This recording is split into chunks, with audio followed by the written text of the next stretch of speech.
សួស្តីប្រិយមិត្តទស្សនិកជនទាំងអស់គ្នាសូមស្វាគមន៍មកកាន់កម្មវិធីព័ត៌មាន CBG News ខ្ញុំបាទសូមជម្រាបជូនព័ត៌មានសំខាន់ៗប្រចាំថ្ងៃ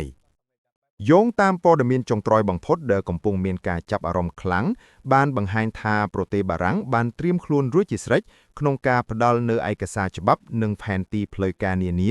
ដើម្បីបម្រើឲ្យការសិក្សាពិភាក្សានិងដោះស្រាយបញ្ហាព្រំដែនរវាងប្រទេសកម្ពុជានិងប្រទេសថៃនៅឯតុលាការយុត្តិធម៌អន្តរជាតិ ICJ តាមការបញ្ជាក់ជុំវិញករណីជម្លោះព្រំដែននេះបានឲ្យដឹងថាភាគីខាងថៃបានធ្វើការវាស់វែងនិងគូផែនទីដោយឯកតោភាគីដែលចំណុចនេះបារាំងយល់ថាចាំបាច់ត្រូវតែមានការត្រួតពិនិត្យឡើងវិញឲ្យបានច្បាស់លាស់តាមផ្លូវច្បាប់អន្តរជាតិ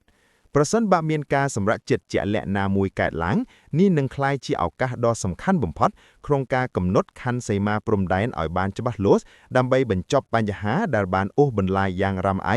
និងដើម្បីការពារអនាគតសម្រាប់កូនចៅជំនាន់ក្រោយ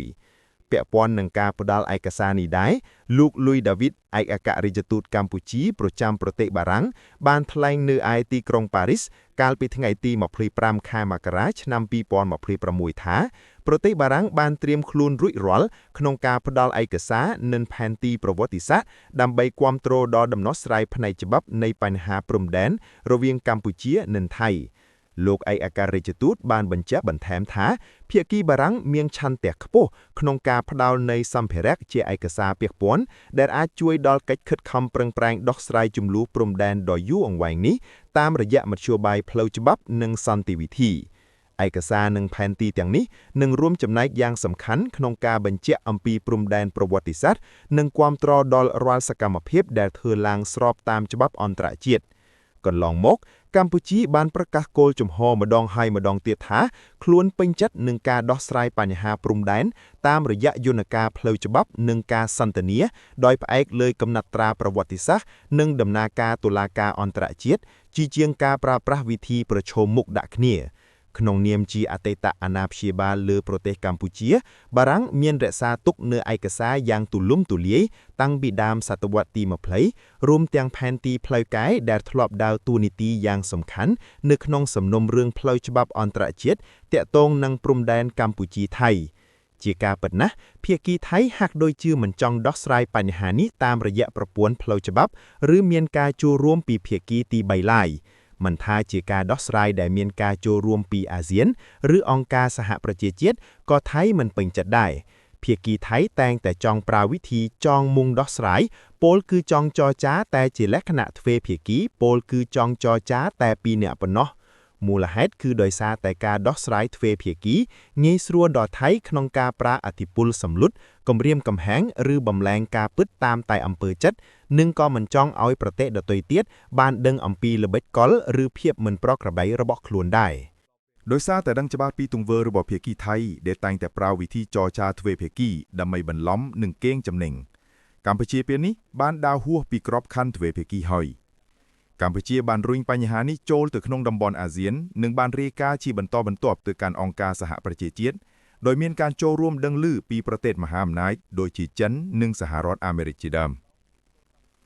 ការវិវត្តថ្មីៗនេះបានធ្វើឲ្យថៃហាក់ដូចជាកំពុងលង់ខ្លួនក្នុងស្ថានភាពលំបាកព្រោះមិនអាចគៀបសង្កត់កម្ពុជាត្រឹមតែលក្ខណៈទ្វេភាគីបានទៀតឡើយ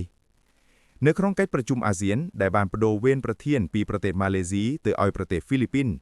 កម្ពុជាក៏បានលាតត្រដាងការពិតពីទង្វើរបស់ថៃផងដែរតាមរយៈរបាយការណ៍របស់លោកប៉ោយគៀប្រធានក្លឹបអ្នកកាសែតកម្ពុជាដែលបានរួមដំណើរជាមួយគណៈប្រតិភូកម្ពុជាទៅកាន់ប្រទេសហ្វីលីពីនកាលពីថ្ងៃទី29ខែមករាឆ្នាំ2026កន្លងទៅបានសង្កត់ធ្ងន់ថាប្រទេសហ្វីលីពីនក្នុងនាមជាប្រធានអាស៊ានបានបើកឱកាសយ៉ាងពេញទំហឹងឲ្យកម្ពុជាលើកឡើងពីបញ្ហាជម្លោះព្រំដែននេះពីដំបូងកម្ពុជាមានការបារម្ភថាបញ្ហាអាចនឹងមានភាពស្មុគស្មាញនៅពេលហ្វីលីពីនធ្វើជាប្រធានប៉ុន្តែផ្ទុយទៅវិញហ្វីលីពីនបានផ្ដល់ការគាំទ្រយ៉ាងល្អក្នុងកិច្ចប្រជុំនោះលោកប្រាក់សុខុនប្រមុខការទូតកម្ពុជាបានលើកឡើងចំអំពីការរំលោភបំពានរបស់ភាគីថៃជាពិសេសគឺការរាយបន្លាលួសការដាក់តង់កុងតឺន័រនិងការរារាំងប្រជាពលរដ្ឋខ្មែរជិត 10,000 នាក់មិនឲ្យវិលត្រឡប់ទៅកាន់ផ្ទះសម្បែងរបស់ខ្លួនវិញជាការឆ្លើយតបភាគីថៃបានប្រើភាសាការទូតឆ្លើយវាងវៃដោយបង្វែររឿងទៅជាការបង្ក្រាបក្រុមឆបោកអនឡាញនិងការដោះមីនទៅវិញ ให้แถมទាំងនិយាយថាសង្គ្រាមតែងតែមានផលប៉ះពាល់ដើម្បីដោះសារពីទង្វើបំពានរបស់ទាហានខ្លួនឯងអ្វីដែលគួរឲ្យកត់សម្គាល់លោកប៉ុយគៀក៏បានសង្កេតឃើញជំហររបស់ប្រទេសវៀតណាមផងដែរក្នុងនាមជាប្រទេសជិតខាងវៀតណាមបានបញ្ជាក់យ៉ាងច្បាស់ថាការប្រើប្រាស់កម្លាំងបាយមិនមែនជាមធ្យោបាយដោះស្រាយបញ្ហាព្រំដែននោះទេនេះបង្ហាញថាវៀតណាមក៏មិនសប្បាយចិត្តចំពោះសកម្មភាពរបស់ថៃនិងបានបង្ហាញការគាំទ្រដល់កម្ពុជាក្នុងន័យការទូតដោយមិនចង់ឲ្យមានការប្រើប្រាស់កម្លាំងប្រដាប់អាវុធឡើយគួរបញ្ជាក់ផងដែរថារហូតមកដល់ពេលនេះទាហានថៃនៅតែបន្តរារាំងអ្នកភូមិមិនឲ្យចូលទៅកាន់ផ្ទះសម្បែងនិងរារាំងការអភិវឌ្ឍតំបន់ចំនួនខណៈដែលកិច្ចប្រជុំគណៈកម្មាធិការចម្រុះខណ្ឌសីមាព្រំដែនគោកមិនទាន់មានការសម្រេចណាមួយនៅឡើយតាមការបញ្ជាក់ពីក្រសួងការពារជាតិកម្ពុជាក្នុងកិច្ចប្រជុំក្រុមលេខាធិការកាលពីថ្ងៃទី28ខែមករាឆ្នាំ2026កន្លងទៅភាគីទាំងពីរនៅមិនទាន់ឈានដល់ការព្រមព្រៀងលើចំណុចណាមួយឡើយនិងបន្តរៀបចំរបាវារៈសម្រាប់កិច្ចប្រជុំនៅពេលក្រោយៗទៀត